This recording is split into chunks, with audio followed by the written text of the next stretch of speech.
If you don't know which ISO 27001 course to choose, then this video is for you. So I'll show you what are the 4 most common types of courses for this standard. I'll also show you which of these courses are the most appropriate for a particular role in the company, and I'll show you which kind of criteria to use when selecting a course provider. And I'll show you a comparison between these 4 courses in terms of its curriculum, so what is exactly which kind of topics are included in each of these 4. And after watching this video, you'll be able to choose the course that fits the best your profile and your role in the company. And I made this video for professionals who are considering taking this ISO 27001 course and did not have any experience prior to this with this standard. And to learn more about ISO 27001, click this link below to subscribe to my YouTube channel. So the 4 most popular ISO 27001 courses are ISO 27001 Foundations course, ISO 27001 Internal Auditor Course, ISO 27001 Lead Auditor Course, and ISO 27001 Lead Implementer Course. Now let's go through each and every one of them. The purpose of ISO 27001 Foundations course is to teach you the basics of the standard, so basically to go through the whole standard for you to understand how it works, what are the requirements, and so on.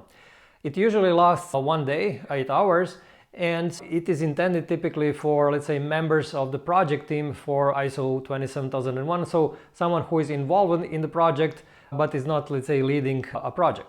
Internal Auditor Course is intended for internal auditors, and the purpose is for this person to get qualifications to perform internal audits, because if a person needs to perform an internal audit, then the certification auditor will check his or her qualifications, and this is typically proved through going through Internal Auditor Course and passing the exam. Usually this Internal Auditor Course lasts 2, maybe 3 days. The next course is this Lead Auditor Course, and this is a 5-day course, so as you can see it's much longer than the Internal Auditor Course, and it's intended for certification auditors. So if you want to work as a certification auditor, then you would go for this lengthier course. But there are also, let's say, many consultants who are going for a Lead Auditor Course because this is something that they find, I would say, useful to show their knowledge and also to learn the way of thinking of the certification auditors so that they can consult their clients in a much better way. So in a Lead Auditor Course, you would learn about not only about the auditing techniques, which you would also learn in the Internal Auditor Course. So in Lead Auditor Course, you would also learn how to perform, what are the steps in the certification audit, and also what are the, let's say, how to lead a team of auditors during the certification audit.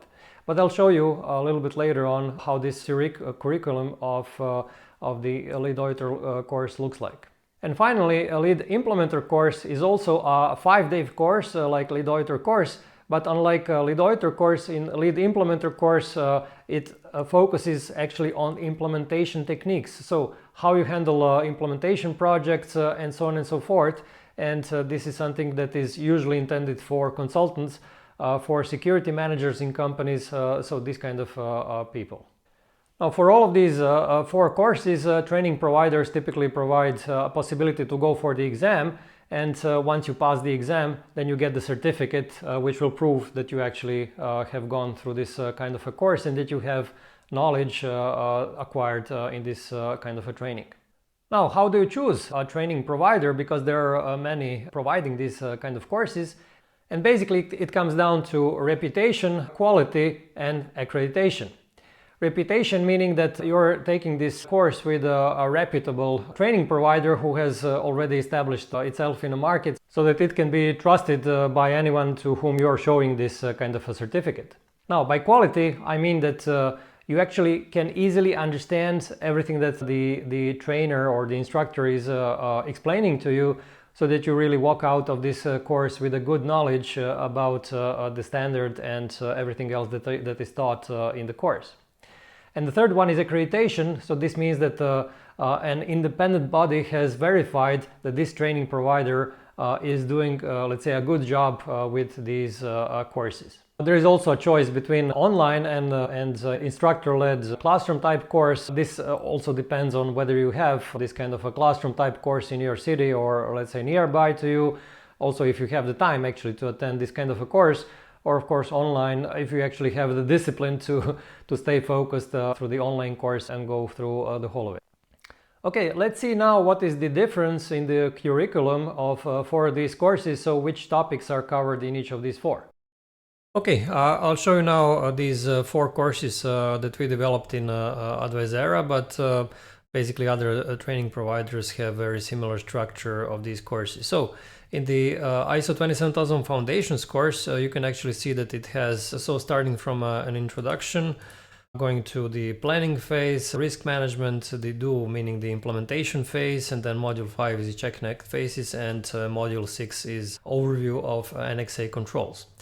Now, if you go for Internal Auditor Course, you will notice that actually the first 6 modules are exactly the same, whereas the modules 7 to 10 are focused on specifically on internal auditing. So introduction to the internal audit, how to organize internal audit, what are the internal audit elements, so document review, internal audit report, and these kind of things, and finally the main audit. Now, when you compare this Internal Auditor Course with Lead Auditor Course, you will again see that the first couple of modules are the same, and then modules 7 to 13 go much more into detail in auditing. So auditing basics, understanding auditing standards, 19011 and so on, understanding audit roles and responsibilities, planning the audits, managing the audit process, managing your audit team, completing a successful audit. So as you can see here in a Lead Auditor Course, the focus on these details around auditing is much greater, meaning that you get a much deeper knowledge around auditing.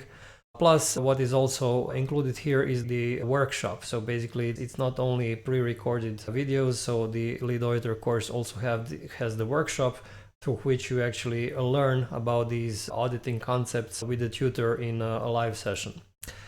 And when we take a look at the Lead Implementer Course, again, you can see that the first 6 modules are the same like in other courses, whereas the modules 7 to 12 are different from what we've seen in other courses.